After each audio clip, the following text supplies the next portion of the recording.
안녕하세요. 성경의 맥과 핵, 오늘 이 구약 파트 5대 제사를 배우고 있는 중입니다. 여러분들은 하나님 앞에 예배 어떻게 드리고 계신가요? 어떻게 예배를 드려야 바른 예배라고 생각하십니까? 이 구약의 5대 제사에는 하나님께 예배하는 근본적인 원칙과 철학이 들어가 있습니다. 그리고 오늘날 저희가 예수 그리스도의 이름으로 기도해야 하고 예수 그리스도의 이름으로 함께 예배하는 이 거룩한 예배가 어디로부터 시작하고 흘러왔는지를 명확하게 보여줍니다. 지난주에는 번제와 소제, 화목제까지 이 5대 제사 중에서 3가지 제사를 살펴보았고 오늘은 나머지 2가지 제사를 살펴본 다음에 특별히 레위기의 정결법을 살펴보려고 합니다. 중요한 파트입니다. 오늘 속죄제부터 살펴보겠습니다. Sin offering. 속죄제는 하나님께 지은 죄와 부지 중에 지은 죄를 회개하는 제사입니다. 지금 워크북 못 찾고 계시죠? 워크북 36쪽 아래에 있고 스티커 8쪽 2-36을 참고해 주십시오. PPT 화면에 우측 상단에 이렇게 작은 글씨지만 확대해서 보시면 표시가 되어 있습니다. 모든 PPT에 워크북 몇 페이지인지 그리고 스티커 어느 쪽인지를 표시해 두었으니까 화면을 좀 크게 하셔가지고 보시면 보이실 겁니다. 속죄제는 하나님께 지은 죄와 부지 중에 지은 죄를 회개하는 제사입니다.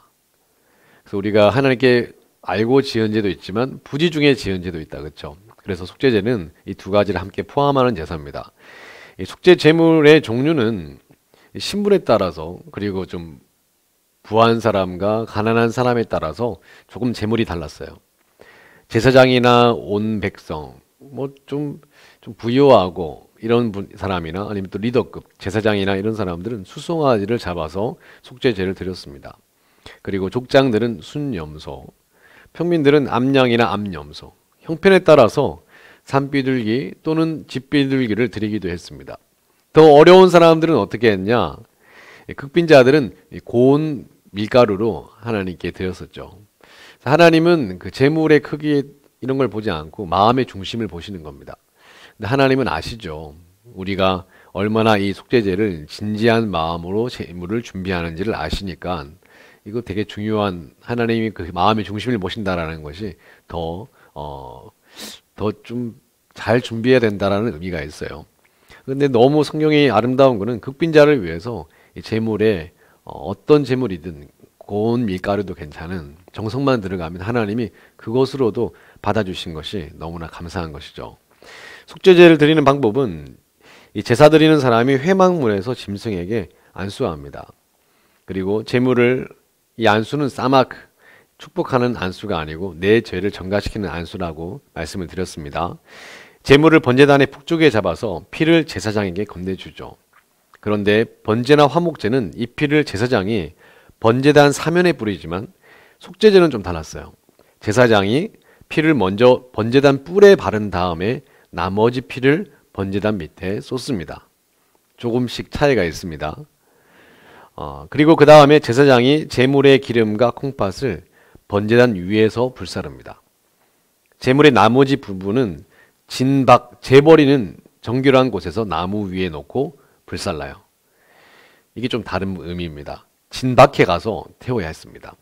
속죄제의 의미는 나의 전 존재가 근본적으로 타락해서 다 태워질 수밖에 없다. 하나님의 은혜와 긍휼 없이는 살 수 없는 존재다라는 의미를 가지고 있죠. 그래서 우리는 하나님의 은혜와 긍휼이 필요하고 근본적으로 우리 전 존재가 타락한 존재임을 나타내고 있습니다. 근데 이 제물은 진박해 가서 태웠어야 했었어요. 그리고 그 기름과 콩팥을 제외하고는 진 밖으로 나가서 태워야 되는데 이 제사라는 것은 반드시 성전의 번제단에서 드리는 것이 원칙입니다. 그런데 이 속죄제에서 이 짐승의 이 다른 부분 기름과 콩팥을 제외하고는 진 밖에 나가서 태우라고 말씀하셨어요. 진 밖에서 드리는 이 제사는 엄밀히 말해 제사라고 할 수 없는 것 아닌가라는 생각을 할 수 있는데 하나님이 얼마나 이 죄를 미워하시는지를 이 속죄제의 이 진 밖에서 태우는 이 제물을 보고 저희가 알 수 있습니다. 그건 우리의 죄를 전가한 것이기 때문에 정말 하나님이 정말 죄를 진절이 나도록 가까이 하기 싫어하는 하나님의 마음이 들어있죠. 속죄 제물은 제물로서의 가치조차 없다는 겁니다. 내 죄를 뒤집어 쓴 속죄 제물은 성전에서 태울 가치조차 없다라고 강조하시는 부분이 들어가 있습니다. 근데 예수님이 십자가에 달려 돌아가신 것이 바로 이 진박해죠. 영문 박해였습니다. 예수님도 이 취급을 당하셨어요. 왜냐하면 우리의 죄를 담당하셨기 때문에 그렇습니다. 예수님이야말로 우리 죄를 대신 뒤집어 쓰시고 이 보잘것없는 속죄 제물로 정말 이 진영에서 태울 수 없는 진박해 나가서 버려짐을 당했던 이 속죄 제물 취급을 이 십자가상에서 당하셨다라는 기록이 정확하게 기록이 되어 있죠. 히브리서는 이렇게 기록합니다. 히브리서 1장 11절에 13절은 이는 죄를 위한 짐승의 피는 대제사장이 가지고 성소에 들어가고 그 육체는 영문 밖에서 불사름이라. 그러므로 예수도 자기가 피로써 백성을 거룩케 하려고 성문 밖에서 고난을 받으셨느니라. 이렇게 기록을 하고 있죠. 이게 바로 그 속죄제의 의미입니다. 그리고 오늘 마지막 속건제입니다. 속건제는 하나님과 이웃에 대한 손해배상 제사입니다. 즉 손해배상이 가능한 범죄를 저질렀을 경우에는 이 속건제를 드렸어요. 하나님은 그냥 미안해 잘못했습니다 이거로 하지 않고 반드시 배상이 필요한 것을 배상하도록 요구하셨습니다. 이 속건제물의 종류는 속건제는 제물로 순양 한 마리를 하나님께 드리고 피해자에게 또 손해배상을 했었습니다. 예전에 뭐 밀양 이런 거 기억나시나요? 그래서 살인해놓고 하나님께 회개했어요. 우리 믿는 사람들은 그렇게 할 수 없어요. 그래서 성경을 모르는 겁니다. 하나님은 반드시 회개하고 잘못을 구하지만 배상해야 될 부분을 반드시 배상할 것을 이 죄에 대한 책임을 져야 되는 것을 하나님이 강조하셨습니다. 그래서 피해자에게 손해배상을 하도록 되어 있어요. 손해배상액은 원금 플러스 20%입니다. 그러니까 웬만하면 손해를 끼치지 않고 사는 게 낫다는 거죠. 손해를 끼쳤을 경우에 배상액을 피해 배상을 함으로써 이 손해를 하지 않도록 계속 반복해서 죄를 짓는 경우가 생기지 않도록 하나님께서 사람과 사람 사이에 배상하도록 하나님이 원칙을 정해 놓으셨습니다. 남에게 피해를 끼치면 순양도 제물로 바쳐야 되고 20%를 더해서 배상도 해야 되니까 복잡한 거예요. 싱가포르이 이런 경범죄 같은 율이 되게 낮다고 그러죠. 침을 뱉거나 뭐 쓰레기를 버리거나. 왜냐하면 벌금이 세기 때문에 그렇습니다. 그래서 우리는 그런 게 좀 필요해요. 내가 정말 내 욕구는 편하고 싶고 남에게 피해를 줘서라도 내 유익을 가지고 싶지만 벌금이 세고 내가 불이익을 당하기 때문에 멈추는 것. 이 사회 시스템이 그렇게 되어 있는데 성경적이기도 합니다. 속건제의 의미는 속건제는 서로 피해를 끼치지 말고 공동체의 질서를 지키면서 남을 배려하면서 함께 살아야 된다라는 의미가 포함되어 있습니다. 즉 공동체의 회복이 목적이에요.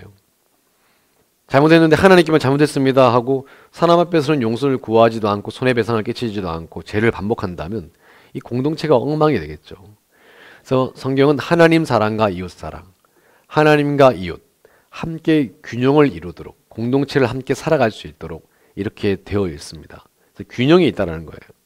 일반 사람들이 이걸 잘 모르기 때문에 또 성경을 복음을 개인적으로만 해석하기 때문에 구원파처럼 너무 지극히 개인주의로 책임지지 않으려고 하는 그 마음으로 해석하기 때문에 문제가 생기는 겁니다. 속건제의 그 의미를 아시겠죠? 속죄제와 속건제의 차이가 바로 이 차이입니다. 속죄제는 배상 불가능한 죄를 하나님 앞에 드렸어야 되는 죄를 저질렀을 경우에 드리는 것이고 또 사람에게 배상하지 못하는 나와 하나님 사이에 해결해야 될 문제를 속죄제로 드리는 것이고 속건제는 배상 가능한 문제 아직도 풀어야 될 사람과의 관계와 공동체 안에서 배상해야 될 책임이 있는 경우에는 속건제를 드리는 겁니다. 그래서 성경적인 원칙은 내가 남에게 해를 끼쳤을 때 반드시 배상해야 돼요. 성경 교회 안에서 뭐 지각한다든지 늦게 온다든지 벌금도 물리고 하잖아요. 성경적인 겁니다.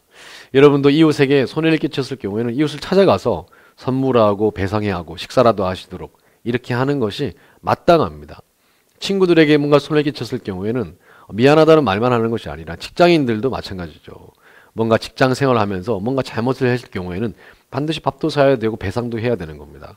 이게 하나님이 말씀하시는 거예요. 여러분 혹시 안 하고 있는 것도 있으면 배상하십시오. 이것이 하나님의 원칙입니다.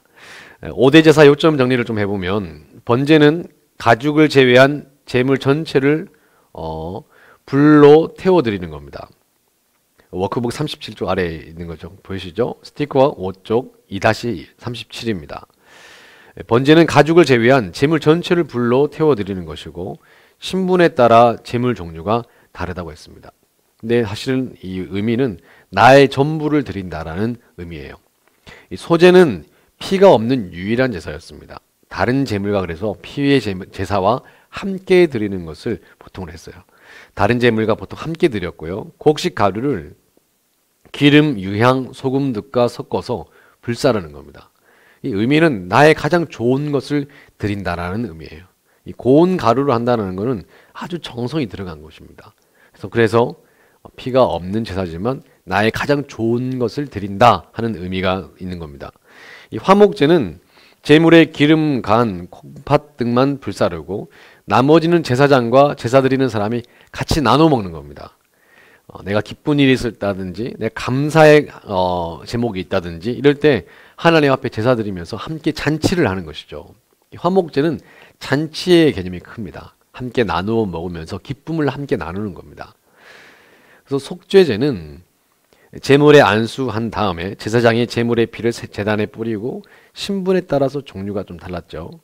근본적으로는 타락한 전 존재에 대한 하나님의 은혜와 긍휼을 구하는 제사였습니다. 내 죄를 대신 전가해서 내가 죽었어야 되는데 이 제물이 대신 죽는 겁니다. 그 제물은 아주 죄를 전가한 다음부터는 정말 죄의 칙을 받았죠.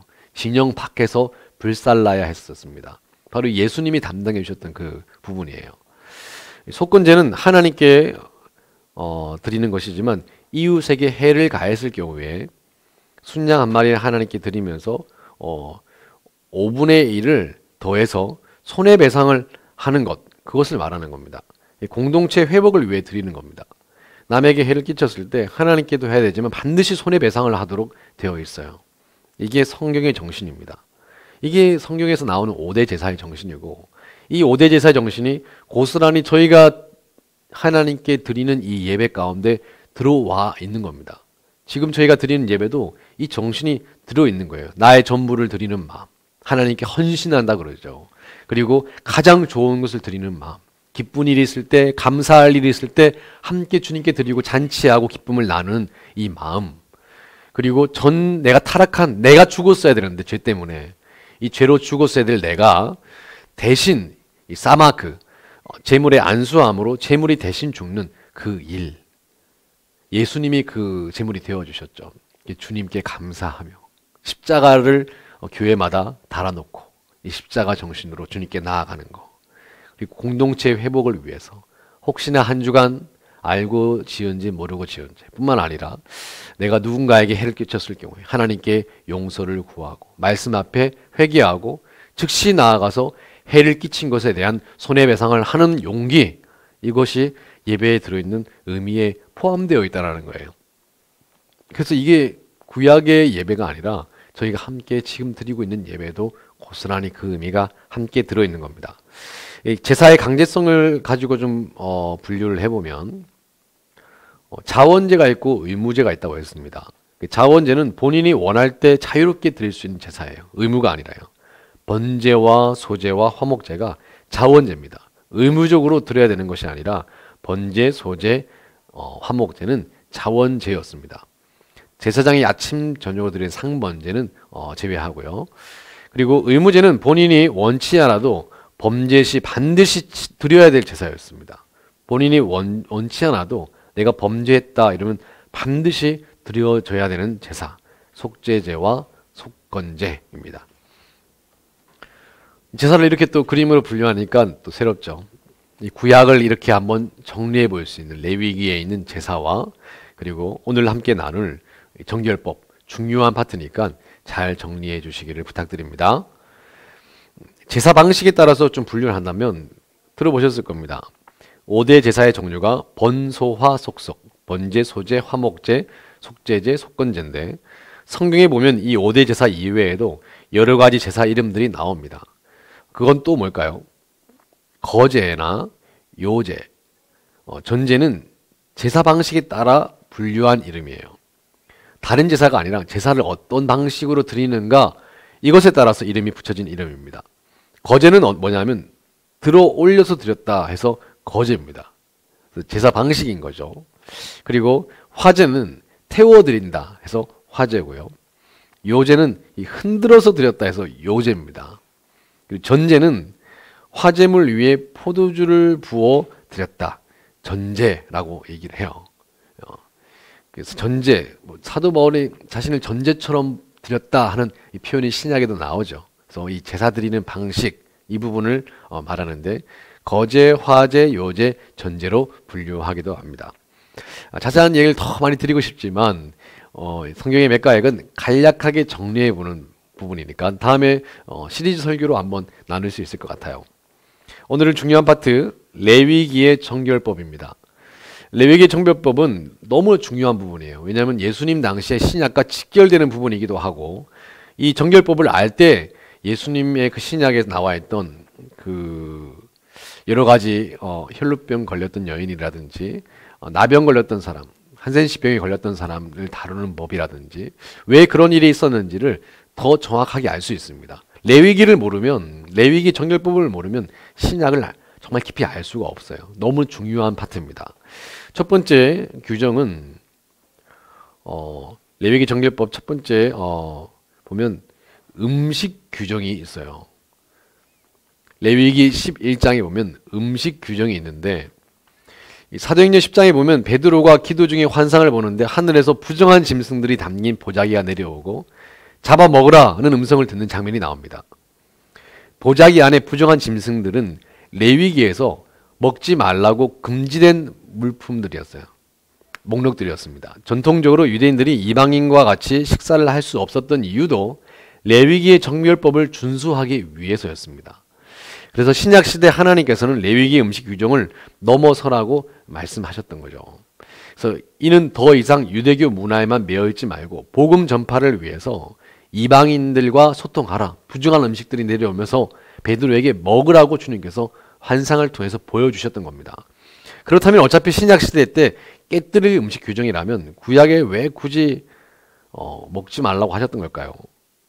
이거는 구약 백성들을 거룩한 백성들로 구별되어야 함을, 먹는 것과 입는 것, 행하는 것 모든 것을 거룩하게 구별되어야 함을 강조하기 위해서였습니다. 그리고 예전 당시에는 음식이 되게 고대 근동 사회를 보면 음식 규제가 많았어요. 왜냐하면 위험한 음식들이 있었거든요.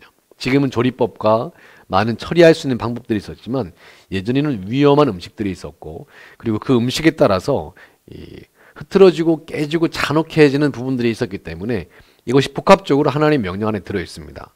레위기의 음식 규정은 매우 까다로워 보이지만 원칙과 의미만 알면 쉽게 분류해 볼 수 있는데 오늘 이 표를 준비했습니다. 이 표를 보면 쉽게 분류가 되어 있어요. 레위기의 6종류 금지 식품입니다. 첫 번째는 굽이 갈라지지 않는 짐승은 먹지 말라. 이 굽이 갈라지지 않는 것. 굽이 갈라져야 되는데 갈라지지 않는 그런 짐승들이 있어요. 이거는 하나님께서 어떤 의미를 보냐면 구별됨이란 뜻은 거룩이라는 것은 구별되었다라는 뜻인데 굽이 갈라지지 않는 것, 구별되지 않는 것 이래서 이 음식을 먹지 말라고 하셨어요. 그러니까 거룩을 상징하는 부분입니다. 구별됨이 없는 것, 갈라짐이 없는 그 짐승은 먹지 말라 주님께서 명령하셨거든요. 그러니까 이 음식 명령을 통해서 구별되어야 함을, 거룩해져야 함을 강조하고 있는 것이죠. 메시지가 있는 부분이었습니다. 그리고 두 번째는 색임질하지 않는 음식은 먹지 말라고 했어요. 저희가 너무 좋아하는 돼지고기가 여기 들어있죠. 그래서 음식을 소처럼 색임질하면서 계속 되새김질을 해야 되는데 색임질을 하지 않는 음식. 이 색임질은 말씀 묵상에 비유되기도 합니다. 계속 곱씹는 이 색임질. 그런데 이 색임질을 하지 않는 음식은 말씀을 반추하지 않는 동물, 말씀을 반추하지 않는 삶을 의미하면서 먹지 말라고 했어요. 이 돼지고기는 예전부터 말이 많았죠. 기독교뿐만 아니라 다른 종교에서도 그리고 고대 근동의 오랜 문화 속에서도 돼지고기는 항상 식중독을 야기했습니다. 돼지고기 자체가 쉽게 상하는 고기였거든요. 지금은 뭐 여러 가지 보관법과 여러 가지 조리법들 그리고 돼지를 깨끗하게 키우지만 돼지고기 자체가 예전부터 오랫동안 질병과 식중독에 문제가 많이 됐던 음식 중에 하나예요. 그러나 우리나라는 이 돼지고기 없이는 살 수가 없죠. 삼겹살 너무 좋아하잖아요. 그래서 하나님께서 신약 시대에 음식의 자유를 주신 것이 너무나 감사합니다. 그러나 이 구약 시대는 이 돼지고기가 단순히 뭐 위험한 음식 이런 걸 떠나서 책임질을 하지 않는 것, 책임질을 하지 않는 짐승은 말씀을 반취하지 않는 이 부분의 의미가 들어있어서 먹지 말라고 한 겁니다. 세 번째, 지느러미나 비늘이 없는 물고기는 이 세상에 그 지느러미나 비늘이 있어서 이렇게 해야 되는데 그냥 미끌미끌한 그런 애들, 장어 이런 거 있잖아요. 세상 풍주의 입술림을 좀 상징하는 거예요. 이런 건 주님께서 먹지 말라고 했습니다. 미끌미끌한 거, 비늘이 없는 거. 그리고 맹금류, 독수리 이런 애들이 있잖아요. 이 포악화, 핍박, 약탈, 공격성을 가진 이 맹금류 하나님께서 먹지 말라고 했어요. 이 뭐 우한 바이러스 처음에 코로나 바이러스 있을 때 그때도 중국에서 우한에서 막 맹금류와 먹지 말아야 될 음식 이런 것들을 통해서 바이러스가 전해졌다고 많이 하지 않습니까? 문제가 됐던 메르스 때 문제가 됐던 낙타나 그리고 맹금류들 여기서 바이러스들이 나오는데 뭐 그런 의미도 있겠죠. 근데 그 전에 맹금류는 약탈과 공격성 이 의미를 말하는 거예요. 먹는 것에도 사실은 우리의 삶의 의미가 포함되어 있다는 겁니다. 그리고 먹지 말라는 건 고독한 새들, 외롭고 부엉이 이런 애들 있잖아요. 까마귀, 우울하고 슬프고 외로운 그런 애들, 그런 음침한 그런 짐승들 먹지 말라는 겁니다. 그래서 이런 것들은 사실 음식에도 이 스피릿이 있다는 거예요. 음식에도 삶의 방식이 있다는 것이죠. 그래서 그걸 먹지 않으므로 내가 그렇게 살지 않는다. 그렇게 좀 의미가 포함되어 있는 겁니다. 또 배로 가는 곤충, 배로 이 세상에 탁 붙어가지고 딱 다리를 걷지 않고 배로 그냥 붙어가는 거 이런 거 먹지 말라고 했거든요. 그런 세상을 끊지 못하는 것에 대한 의미가 들어가 있습니다. 그래서 의미왕 짐승들 그리고 어떤 짐승들을 먹지 말라고 했는지를 6종류로 이렇게 딱 나눠볼 수가 있을 것 같아요. 간단하죠. 그래서 그림을 보시고 정리하셔서 잘 정교법을 정리하시면 되겠습니다. 그리고 레위기에 나와 있는 이 정교법 중에 중요한 것은 출산 규정입니다.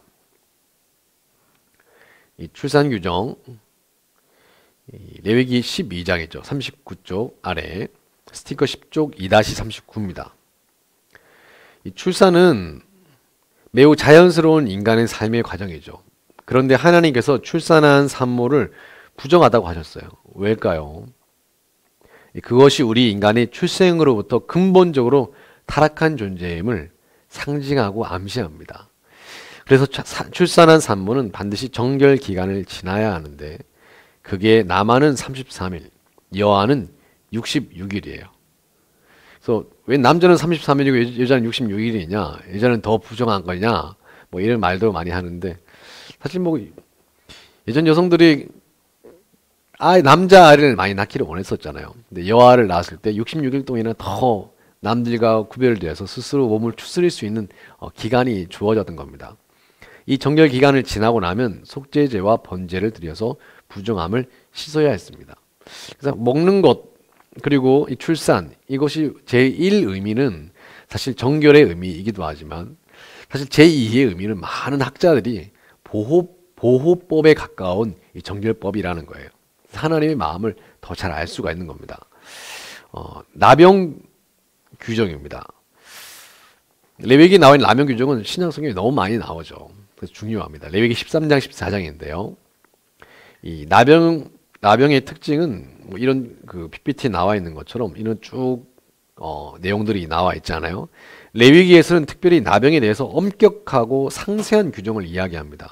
그 당시 나병은 아주 위험한 병이었어요. 정말 위험한 병이었는데 근데 나병 자체가 또 제1의 의미는 공동체를 해치는 위험함이기도 하지만 영적인 의미들이 있습니다. 우리의 그 영적인 문제들을 상징하는 성경의 부분으로 나병이 많이 나옵니다. 구약 성경에는 나병이 발병한 사례들을 많이 찾아볼 수 있는데 대표적인 예외가 모세가 이방 여인을 취했다는 것으로 누님이 미리암이 이야기했다가 나병에 걸렸었죠. 나병은 수치를 상징하기도 하고 영적으로 뭔가 문제가 있음을 상징하는 부분이기도 했습니다. 그리고 게하시가 그랬었고요. 그리고 우시야 왕이 나병에 걸렸던 것을 볼 수 있습니다. 재미있는 것은 이들이 모두가 영적 권위를 무시한 죄를 대한 징벌로 내려졌던 병이 나병이었어요. 하나님은 영적 권위를 중요하게 여깁니다. 하나님이 세우신 영적 지도자들이 있잖아요. 그들이 사실은 뭔가 학식이 뛰어나고 많이 배우고 인격적으로 훌륭해서 인정하는 것이 아니라 하나님이 세우신 지도자이기 때문에 하나님의 권위를 보는 것이죠. 그런데 사람들이 인정하기 싫어하고 자기를 높이려고 하고 비아냥대고 이런 부분들을 하나님께서 정면으로 이 나병을 통해서 수치심을 주심으로 그를 낮추셨습니다. 그래서 나병의 영적 상징이 있었던 것이죠. 나병은 사실 피부에 확산이 됩니다. 점점 퍼지는 거죠. 그래서 이 죄와 부정적인 말 이런 영적인 스피릿은 확산이 됩니다. 그래서 부정적인 말을 하고 불평과 원망을 하는 사람들 옆에서 계속 들어주다 보면 그것이 자꾸 옮아요. 불평 원망했던 이스라엘 광야에서 수많은 사람이 확산이 됐잖아요. 그래서 공동체에서 불평 불만 딱 끊어줘야 됩니다. 이걸 끊지 않으면 같이 죽어요. 교회에서도 매번 뒤에서 목회자도 험담하고 권사님 누구 장로님 험담하면서 다른 사람들 다 시험에 들게 만들어서 그 사람들은 이 교회를 싫어해서 떠나게 만들어도 말을 퍼뜨린 사람은 그 교회를 떠나지 않아요. 영적 살인마죠. 아주 위험합니다. 푸념하면서 남을 공격하는 것 이거 되게 영적 살인마, 남을 죽이고 나도 죽이고 공동체를 죽이는 살인마거든요. 이 나병처럼 확산됩니다. 아주 중요합니다. 위험해요. 그리고 이 피부가 오목해집니다. 털이 휘어지고요. 내면의 부패를 말합니다. 나병은 내적인 부패를 말해요. 사람들이 다 우리를 칭찬하고 칭송해도 영적인 부분은 보이지 않는 겁니다. 하나님이 보시는 내적 부패거든요. 이 나병과 동일시되는 부분입니다. 나병은 또 불치병이죠. 인간의 노력으로는 해결 불가능합니다. 죄처럼요. 하나님이 해결해 주셔야 되는 겁니다. 나병은 불치병, 인간의 노력으로는 해결 불가능함. 그 신약 성경에 주님께서 나병을 고쳐줬다. 이건 뭡니까? 메시아임을 상징하는 겁니다. 그 누구도 고칠 수 없는 병이거든요. 하나님만이 다루실 수 있는 병인데 예수님이 고칠 수 있음, 즉 메시아를 상징했던 병인 것이죠. 감각 상실을 의미하기도 합니다. 영적인 감각을, 이 감각을 나병이 걸리면 모르잖아요. 영적 감각을 상실한 거예요. 하나님께 둔감합니다. 그래서 하나님이 우리에게 하나님이 근심하시면 그걸 느껴져야 되는데 감각이 없는 거예요. 둔감해진 거예요. 은혜를 받는지 안 받는지 감각이 없는 겁니다. 찬양을 해도 감동이 없고 말씀을 들어도 감동이 없고 이제는 찔림도 없고 눈물도 없고 감격도 없는 무감각해진, 영적으로 무감각해진, 하나님이 느껴지지 않는 상태, 나병과 동일시되는 부분이었습니다. 그래서 이 구약의 메시지와 이 나병 규정이 아주 가까이 있습니다. 그래서 신약 성경에도 여러 번 반복되면서 메시지화 되어 있어요. 그래서 정결법 중에 중요한 파트입니다. 그리고 하나 유출병 규정이죠. 유출병. 레위기 15장. 신약 성경에도 유출병 아시죠? 그래서 그 여인이 몰래 와서 예수님 못자락을 잡았잖아요. 바리새인들이 또 종종 예수님과 제자들에게 손을 씻지 않고 식사한다고 시비를 걸기도 했었습니다. 예수님께서는 입으로 들어가는 것이 사람을 더럽게 하는 것이 아니고 입에서 나오는 것이 사람을 더럽게 한다. 이렇게 말씀을 하셨죠. 그래서 몸에서 실제로 유출되고 체액이 나오는 것, 레위기에서는 부정한 것으로 취급하고 있습니다. 몸 안에서 나오는 것들이 인간 내면의 죄성과 타락상을 상징하는 부분이 있기 때문에 그래요. 만물보다 거짓되고 심히 부패한 것은 마음이다. 누가 이를 능히 알리오마는 레위기 17장 9절에 있는 겁니다. 유출병은 두 가지 특징이 있는데 첫 번째는 은밀한 거예요. 두 번째는 통제가 불가능합니다. 그래서 피를 흘린다든지 그리고 뭔가 좀 남자의 설정이라든지 여자의 월경 이런 부분들을 아주 부정한 것으로 그래서 몸을 깨끗이 씻고 다시 정결케 해야 되는 것. 근데 지금은 얼마든지 깨끗하게 할 수 있는 많은 방법들이 있지만 예전에는 이런 것들이 되게 공동체의 건강과 바이러스, 질병과도 가까웠기 때문에 이것 또한 보호법과도 같이 관련이 있는 겁니다. 레위기는 유출병 규정을 통해서 우리 영혼의 은밀한 죄와 거역, 분노, 고집, 나태함, 정욕, 거짓 이런 감정들의 실태를 들여다보게 했어요. 절대 스스로 깨끗해질 수 없는 존재, 예수 그리스도의 보혈만이 씻겨낼 수 있는 그 존재임을 우리가 유출병 이 규정을 통해서 우리가 볼 수 있어야 됩니다. 유출병의 종류는 생리적으로 남자의 설정, 여자의 월경, 그래서 몸을 씻고 깨끗하게 정결하게 하는 것을 요구되었고요. 병리적으로는 남자의 임질이라든지 여자의 혈루병, 그래서 몸을 씻은 후 이후에 제사를 드려야 되는 것으로 취급했습니다. 신약 성경에 보면 이상하게 자꾸 이런 혈루병 걸린 여인을 부정하게 여기고, 그리고 또 나병 걸린 사람이 감히 오지 머리를 풀어헤치고 부정하다 소리를 쳐야 했었고, 미친 사람들처럼요. 옷을 찢고, 그 예수님께서는 감히 다가오지 못했지만 주님 저 멀리 서서 원하시면 저를 깨끗하게 하실 수 있나이다 했더니 주님께서 다가가셔서 그를 손을 대셨죠. 그래서 이 레위기의 이 정결법 규정을 잘 볼 때 신약 성경이 새롭게 보이게 됩니다. 오늘 간단하게 이 몇 가지 규정과 구약에 남은 5대 제사의 원리를 좀 보게 되었는데요. 구약과 신약은 따로 있는 게 아닙니다. 같이 있어요. 그래서 이 구약이 있기에 신약이 있는 것이고, 이 신약의 메시지가 구약으로부터 흘러나오며, 이 복음이 무엇인지가 구약으로부터 나와야 진짜 복음을 알 수 있는 겁니다. 따로 떨어뜨려서 보지 마시고 이번 성경의 맥과 핵을 통해서 간략하게 그리고 명확하게 정리하시고, 다시 구약과 신약이 여러분의 그 영혼 가운데 이어져서 참된 복음으로 더 가까이 갈 수 있는, 성경의 맥이 잡히고 핵이 잡히는 그런 거룩한 일들이 일어나기를 축원합니다. 오늘 짧은 시간이었지만 정리하시고, 좀 바쁘게 지나간 감이 있죠. 그래서 가로에 넣지 못한 부분을 다시 정리하셔서 함께 이 부분들이 잘 정리되어 있길 바라고요. 구약 부분이 다 정리되면 한번 검사를 하려고 그래요. 그래서 검사해서 잘 정리된 분들에게 선물을 드리려고 합니다. 수요일에 보시는 분도 계시고 주말에 몰아보시는 분도 계시더라고요. 감사하고요. 꼭 보시면서 성경을 더 깊이 알 수 있는 저희 모든 성도님 되시기를 바랍니다. 기도하겠습니다. 사랑의 하나님 감사합니다. 오늘 구약의 5대 제사 함께 남은 부분을 보고 특별히 레위기 정결법을 보았습니다. 정결법에 담겨있는 공동체를 보호하시고, 그리고 영적 의미를 새기려고 하는 깨끗하게 하시고 거룩하게 하시며, 그리고 영적으로 깨어있게 하시려고 하는 하나님의 마음을 배웠습니다.